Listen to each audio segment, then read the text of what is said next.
जय श्री राम दोस्तों, आज हम बैसाख मास के 25वें अध्याय का पाठ का श्रवण करेंगे। जो ये बैसाख मास का अंतिम अध्याय है और इसके श्रवण करने मात्र से ही हमारे सारे पाप दूर हो जाते हैं। तो चलिए शुरू करते हैं 25वां अध्याय। बोलिए विष्णु भगवान की जय, बैसाख मास की जय, बैसाख महात्म की जय। श्री सुतदेव जी कहने लगे, हे राजन, बैसाख में शुक्ल पक्ष के अंत की जो 3 तिथि पूर्णमासी तक है वे बड़ी शुभ फल देने वाली है। ये तीनों तिथि पुष्करणी कहलाती है। ये समस्त पापों को दूर करने वाली है। जो कोई बैसाख मास में महीने भर तक स्नान नहीं कर सकता, उन्हें इन तिथियों में स्नान करने से संपूर्ण फल मिल जाते हैं। संपूर्ण देवता त्रयोदशी के दिन इकट्ठे होकर जीवों को पवित्र करते हैं। पूर्णमासी के दिन विष्णु भगवान के संग संपूर्ण तीर्थ इकट्ठे होते हैं। चतुर्दशी के दिन यज्ञ सहित सब देवता उन्हें पवित्र करते हैं। कोई कैसा ही ब्रह्मघाती अथवा मद्यपान करता हो, ये सबको पवित्र करते हैं। प्राचीन काल में बैसाख कोई एकादशी के दिन विष्णु भगवान ने अमृत उत्पन्न किया। द्वादशी के दिन उसकी रक्षा की। त्रयोदशी के दिन देवताओं को अमृत पिलाया और चतुर्दशी के दिन देवताओं के विरोधी दैत्यों का नाश किया तथा पूर्णमासी के दिन देवताओं ने अपने राज्य को प्राप्त किया। इससे देवताओं ने प्रसन्न हो इन 3 तिथियों के प्रति पूर्वक प्रफुल्लित चित्त से वरदान दिया था। बैसाख में ये तीनों तिथियां शुभ होती है। पुत्र पुत्रादि फल देने वाली और मनुष्य के पापों को दूर करने वाली है। जो अधम मनुष्य संपूर्ण बैसाख मास में स्नान नहीं कर सकते, वह इन 3 तिथियों में स्नान करने से पुण्य फल प्राप्त कर लेते हैं। जो मनुष्य इन तिथियों में भी स्नान दान आदि नहीं करते, वे चांडाल की योनि पाते हैं, फिर गौरव नरक में जाते हैं। जो इन तीनों तिथियों में गर्म जल से स्नान करते हैं, वह 14 मनवंतर तक रौरव नरक में निवास करते हैं। पितृश्वरों और देवताओं के लिए जो दही और अन्न दान नहीं करते, वे पिशाच की योनि प्रलय काल तक भोगते हैं। जो बैसाख मास में नियम पूर्वक कर्तव्य कर्मों में लगे रहते हैं, वे विष्णु भगवान की सायुज्य मुक्ति को प्राप्त होते हैं, इसमें संदेह नहीं है। जो बैसाख में कुल महीने में नियम पूर्वक न रहकर केवल इन 3 तिथियों में शास्त्र विहित कर्म करते हैं, वे पूर्ण फल पाकर विष्णु लोक में निवास करते हैं। जो मनुष्य देवता, पितृश्वर, गुरु और विष्णु भगवान के निमित्त स्नान दान नहीं करते, उन्हें हम शाप दे देते हैं। वे मनुष्य निसंतान, आयुहीन और दुखी होंगे। देवता ऐसा वर देकर अपने अपने धाम को चले गए। अतः वे तीनों तिथियां बड़ी पुण्यकारिणी और सब पापों को नाश करने वाली है तथा तीनों पुष्करणी कहलाती है। पुत्र और पौत्र को बढ़ाने वाली होती है। जो स्त्री पूर्णमासी के दिन ब्राह्मण को मालपुआ और खीर भोजन करावे तो कीर्तिमान पुत्र होवे। पिछले इन्हीं 3 दिनों में जो कोई गीता का पाठ करे, उसे प्रतिदिन अश्वमेध यज्ञ करने का फल मिले, इसमें कोई संदेह नहीं। जो कोई इन 3 तिथियों में विष्णु सहस्त्र नाम का पाठ करता है, उसके पुण्य के फल कहने की तो किसी में भी स्वर्ग तथा पृथ्वी भर में सामर्थ्य नहीं है। पूर्णमासी के दिन कोई सहस्त्र नाम का पाठ करे और एक एक नाम पर मधुसूदन भगवान को दूध से स्नान करावे, तो उसके सब पाप दूर हो जाते हैं और वह विष्णु लोक को जाता है। जो सभी उत्तम उत्तम पदार्थों द्वारा मधुसूदन भगवान का पूजन करे, तो कल्पांत में भी उसके पुण्य क्षीण नहीं होते हैं। जो कोई मनुष्य बैसाख में न स्नान करे न दान करे, वह ब्रह्म हत्या, गुरुघाती और पितृस्वरों का नाश करने वाला होता है। जो कोई नित्य प्रति श्रीमद् भागवत का एक एक श्लोक, अर्ध श्लोक या चौथाई श्लोक पढ़े, वह ब्रह्मत्व को प्राप्त होता है। इन 3 दिनों में श्रीमद् भागवत की कथा सुनने वाला कभी भी पापों में लिप्त नहीं होता, जैसे कमल के पत्ते पर जल नहीं ठहरता। इन 3 तिथियों में विधिवत भगवत पूजा, स्नान, दान आदि करने से बहुत से मनुष्य देवता हो गए हैं, कितने ही सिद्ध बन गए हैं और कितने ही ब्रह्म भाव को प्राप्त हुए हैं। ब्रह्म ज्ञानी अथवा प्रयागराज में मरने से मोक्ष मिलता है, अथवा बैसाख मास में नियम पूर्वक स्नान करने से मोक्ष मिलता है। बैसाख के पूर्णमासी के दिन स्नान करके नीले रंग का सांड छोड़े तो समस्त बंधन से छूटकर धर्म, अर्थ, काम और मोक्ष की प्राप्ति होती है। जो गरीब कुटुंबी ब्राह्मण को गोदान देता है वह अकाल मृत्यु से छूटकर परलोक में परम पद को प्राप्त होता है। जो मनुष्य बैसाख के पूर्णमासी को बिना स्नान दान किए बिता देते हैं वह 100 जन्म तक कुत्ता की योनि में पड़कर विष्ठा के कीड़े होते हैं। तीनों भुवन में 3.5 करोड़ तीर्थ हैं। ये सब इकट्ठे होकर पाप समूह से डर से सलाह करने लगे कि पापी मनुष्य अपने किए पाप हमारे बीच में त्यागते हैं तो हमारे पाप कैसे दूर होंगे। ऐसी चिंता करते हुए तीर्थपाद हरि भगवान की शरण में गए और अनेक स्तोत्र द्वारा स्तुति करके प्रार्थना करने लगे। हे देव, हे जगन्नाथ, हे संपूर्ण पापों को नाश करने वाले, पापी मनुष्य हम में स्नान करके पापों को हमारे बीच में छोड़ आपके धाम को चले जाते हैं। तो हे प्रभु, हम तो आपके आज्ञाकारी हैं, अतः ये पाप हे जनार्दन हमसे कैसे दूर होंगे। हे प्रभु, हम आपके चरणों की शरण के इच्छुक हैं, कोई उपाय हमारे सामने कहिए। जब तीर्थों ने ऐसी प्रार्थना की तब भूत भावन भगवान हंसते हुए मेघ जैसी गंभीर वाणी से बोले, बैसाख के महीने में मेष की संक्रांति में शुक्ल पक्ष में जो अंतिम 3 दिन है वे 3 दिन सर्व तीर्थमय पुण्य रूप है और मेरे प्राण से प्यारे हैं। इनमें सूर्योदय से पहले स्नान कर जल से बाहर आ जाए, जिससे सब प्रकार के पाप से छूट पुण्य रूप और निर्मल हो। उन तीनों दिवसों के बीच जो कोई स्नान नहीं करते उन मनुष्य में ही पाप स्थित रहता है।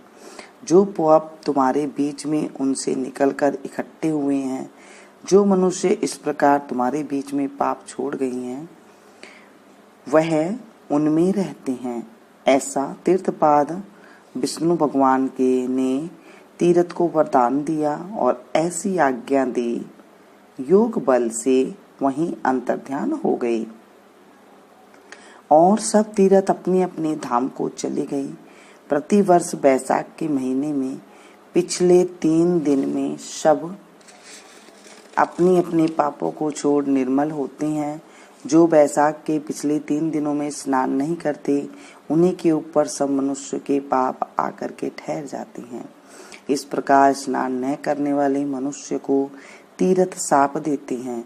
जो कोई इन 3 दिनों में स्नान नहीं करता उसके समान कोई पापी नहीं है। ऐसा पाप किसी भी शास्त्र में न देखा न सुना है। अतएव पिछले 3 दिवस में स्नान दान और मधुसूदन भगवान की पूजा न करे तो इससे तुल्य कोई पाप नहीं है। जो इन कर्मों को न करे वह 14 मनवंतर तक नरक में पड़ा रहे। इस प्रकार संपूर्ण बैसाख का महात्म महाबुद्धिमान श्रुतिकीर्ति ने आगे कहा हुआ जैसे जैसे सुना था देखा तदनुसार ही माधव मास की कथा का वर्णन की गई है।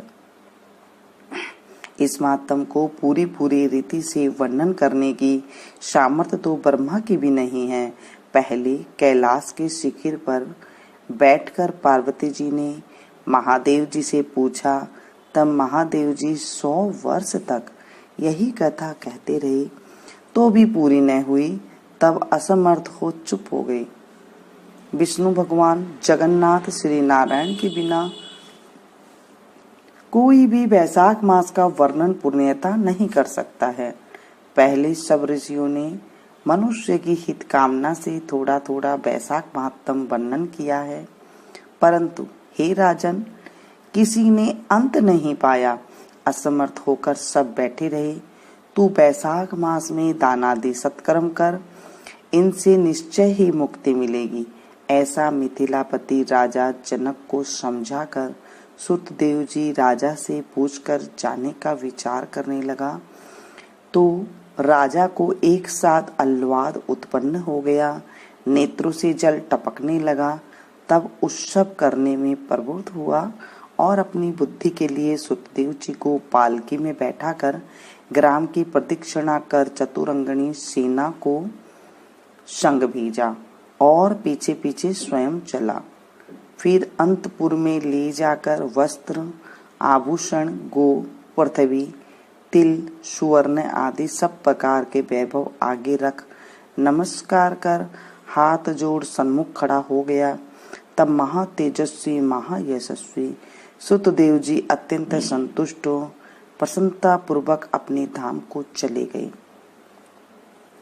तब नारद जी कहने लगे, हे राजा अम्बरीश, यह परम अद्भुत आख्यान मैंने तुम्हारे सन्मुख वर्णन किया, जिससे सुनने से ही संपूर्ण पाप नष्ट हो जाते हैं और सब प्रकार की संपत्ति मिलती है। इसी से भोग, ज्ञान और मोक्ष प्राप्त होता है।